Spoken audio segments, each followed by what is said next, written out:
This week on Painted Plastic. Hey everybody, welcome back to Painted Plastic.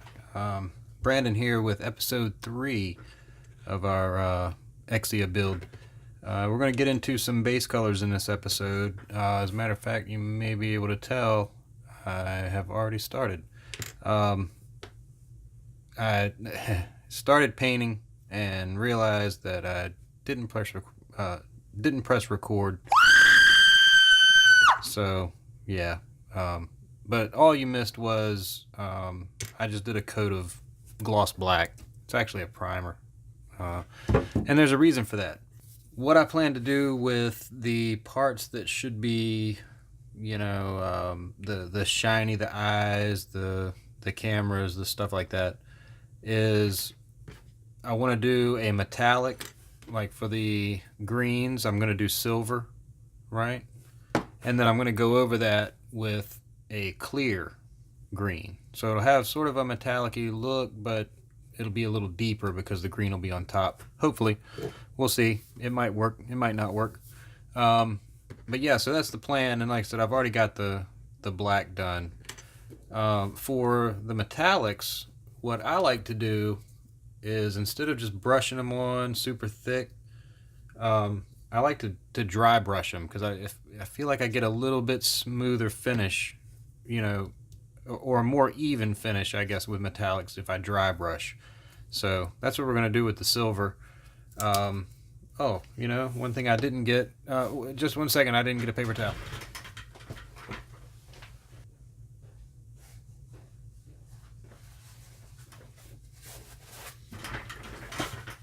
All right, paper towel. I'm going to keep that just off to the side so it doesn't destroy the white balance. But yeah, so for dry brushing, it's a really, really simple technique. I've got a nice flat brush, right? Nothing too nice. I mean, it's not a super nice brush or anything. Get a little paint, right? And I'm not thinning this at all. I'm actually just taking it right out of the lid. But I've got a little bit of paint on the brush, and then I'm just going to wipe off the majority of it, right? So I have a nearly dry brush. And then I'm just going to go over lightly the area I want. Now I'll probably get a little bit of paint where I don't want paint, but that's okay. I can go back and touch it up after the two parts are done. So there we go. That's one eye. I hope you guys can see what I'm doing here. Hope I'm on camera. And like I said, there's very little paint on the brush. I'm just kind of moving it around. So yeah, that's basically what I want for right now. And like I said, I'm going to go back over that with some green to really make it stand out. Hopefully make it, look metallic-y and green. Basically, oh, by the way, I just got a pot of rubbing alcohol here. That's what I'm cleaning my brush in. For the reds, I was thinking I kind of wanted to do the same thing, make it look metallic-y. But instead of using silver, I think I'm going to go underneath the red with gold. I think that'll be a nice little undertone. I need my paint mixer. Should have gotten that out. I'll have that out for the next one. But same thing. Just gonna first of all make sure my brush is good and dry. No silver left. But same thing. Get a little paint. Right out of the lid. Not thinning it. Not doing anything. And wipe off the majority. Right. So I've got barely any paint on the brush at all. And same exact thing with this chin is going to be red on the face here. And also this little bead around the eyes. So same thing, just going to go right over the black. Dry brushing. And just kind of building it up. You'll get a little bit of paint with each turn. Just build it up.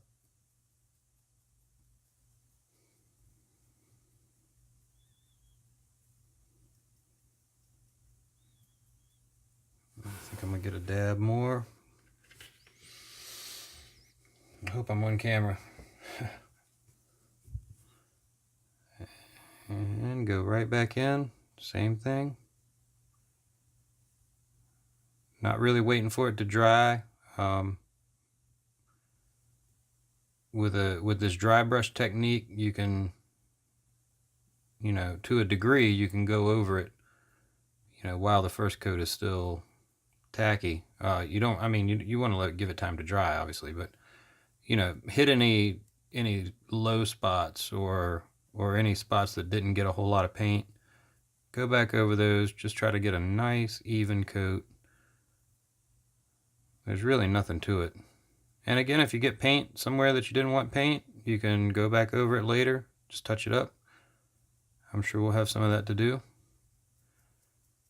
But yeah, so that's basically all I want to do for the face, right? Oh no, you know what? I forgot all about. There's this little edge here. Now this part is kind of tricky. You want to kind of come across at an angle so that you only get that little lip. I'm gonna get a little bit more paint. But I don't know if you can tell, but I'm kind of hitting that lip across the top. Hope you can see that.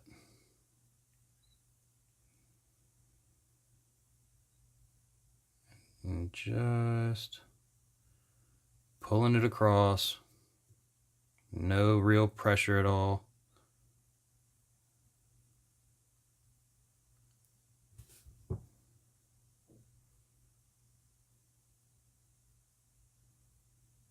Just like that. Now across the nose is going to be a bit tricky because I can't really pull it the same direction. But just take your time and do all the way across.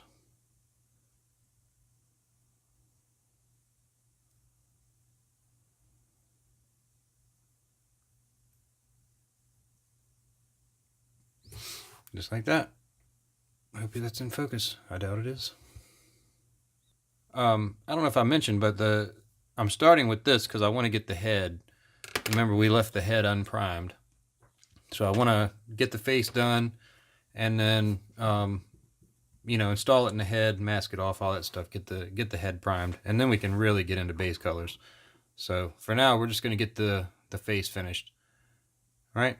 I'm going to give this just a few minutes to kind of dry a little bit. Like I said, dry brushing, it won't stay wet very long, but I am going to give it about a half hour or so, maybe an hour, before I go over it with the liquid or with the clear paints, right? I don't want any mixing. I want this to be good and dry. So, yep, I'm going to give this a second, and I will be right back to do the other colors. All right, so all of our metallics that we dry brushed are good and dry now. Time to move on to the next part. And like I said, I want to do some clear colors. I've got clear green and clear red. The silver, I'm planning on doing green, and the gold, I want to do red. I think that'll give some nice undertones, you know, for the clear colors. So, I've also got my palette here just off camera. I'm just going to put a couple of drops of the clear color. I got my mixer. Give it a good mix. And I just want a couple of drops. We're not going to need much paint at all, but just a little bit of paint.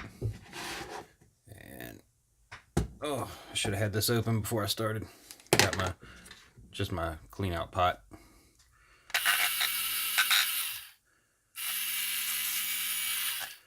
Right, and I want to add to this just a few drops of X20A.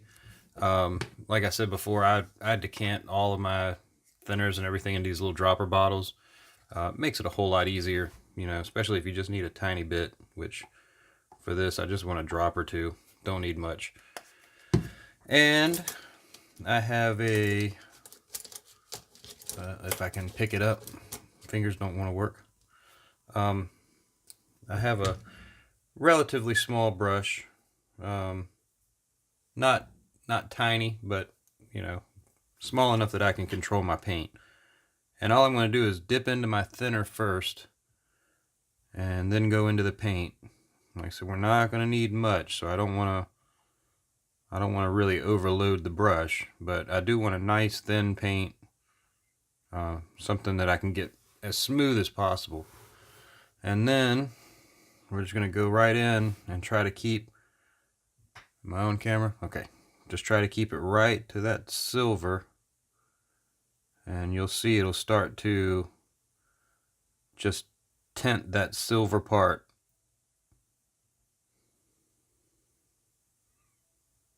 But nice even strokes.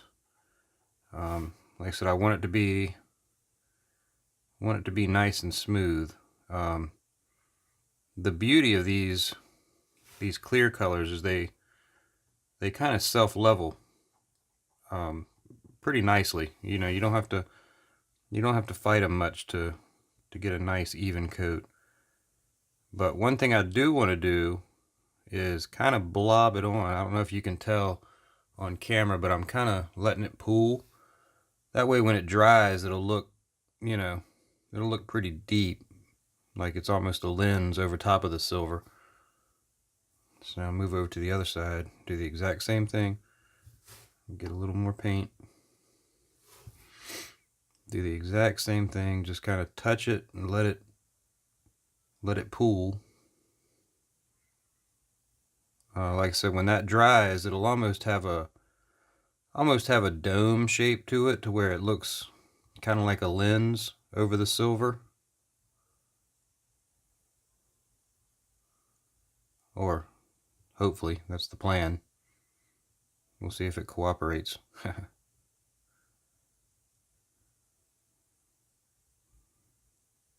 But just being really careful to keep it on that eye.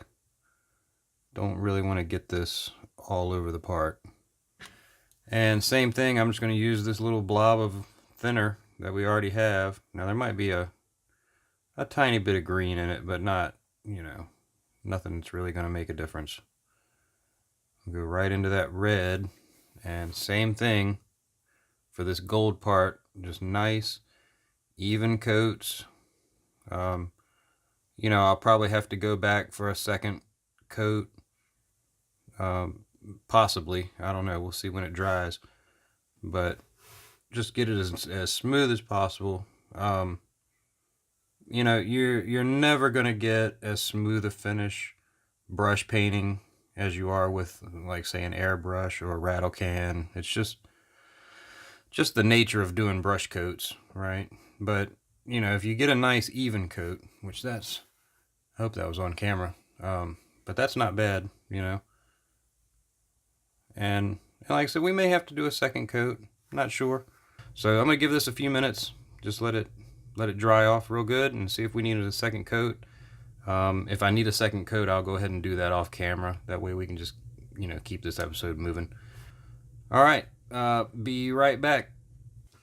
All right, welcome back, everybody. Got the face all finished up. I went ahead and painted the white part, the shield, off camera. Basically just white and silver, right? And I also decided not to clear coat. I probably should, but what I think I'm going to do is go ahead and get the head all primed and painted. You know, I'll mask this off, get the head all primed and painted, and once the whole head is done, I'll just clear the entire thing. Shouldn't be a really big deal, but we'll see. So I also had an idea for this. Instead of just filling the seam, you know, kind of traditionally, I think I want to give that whole ridge just a little bit of texture, right? Just to look like this has got some age to it. So for that, I'm going to do just a really, really kind of light bead right along the seam, right? That's just to seal it. I don't really want to do like I normally do. Squeeze it together. All right, good and tight. And then what I meant by texture was I've got this is just regular old Tamiya putty. I mean, it's kind of rolled up, but it's just regular old white putty. I'm going to take a little bit of the putty just right on my finger, and you don't need a whole lot, at least not to start. And there's a couple of places I want to avoid these little hash marks if I can help it. And when I get down here, I want to make sure I maintain that nice V right at the back. But basically just going on one side, and I'm just going to touch putty. And now I'm going to go over the seam, right? So this will help kind of fill in the seam if the glue didn't get it. But literally just touching and allowing little peaks to form, if that makes any sense. And now if I get somewhere and I don't want it there, it's no problem. I'll go in and just sand a little bit just to even it out. Just kind of like that. I'll wipe my finger off, get a little bit more. You're not going to need much in any one particular area, you know.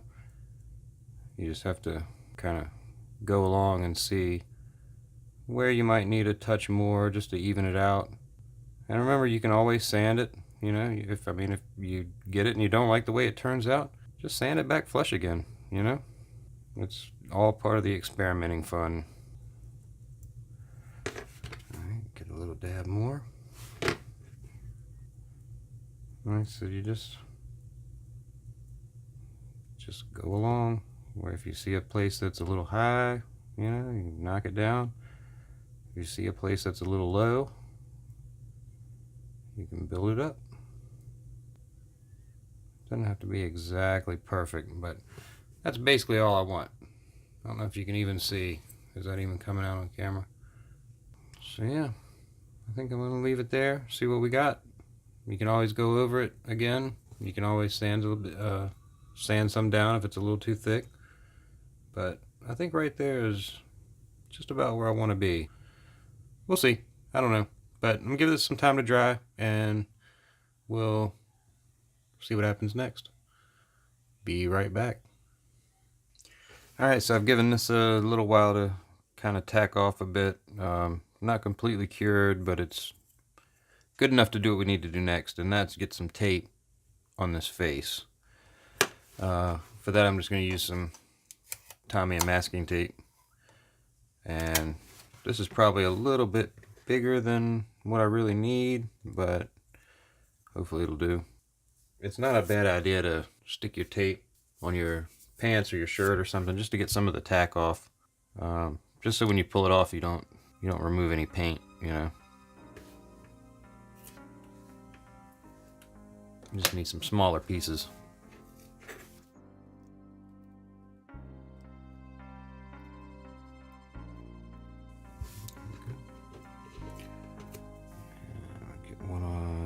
This side.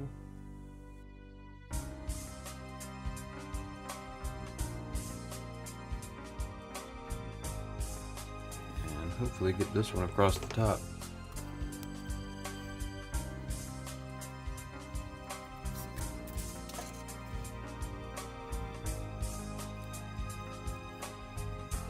Alright, right along this edge. I just need to trim it down just a little bit.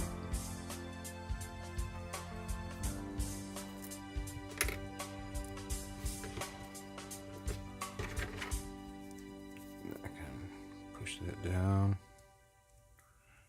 That'll all be covered.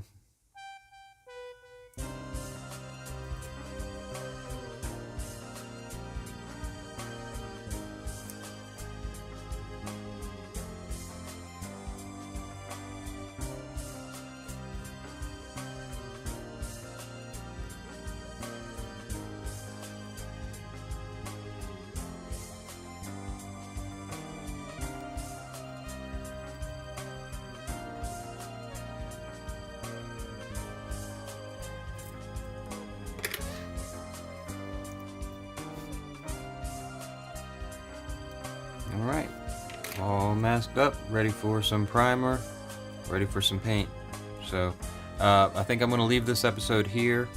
Like I said, give this time to just fully cure. It's pretty solid to the touch, but I want to make sure it's good and cured before we put anything on top of it.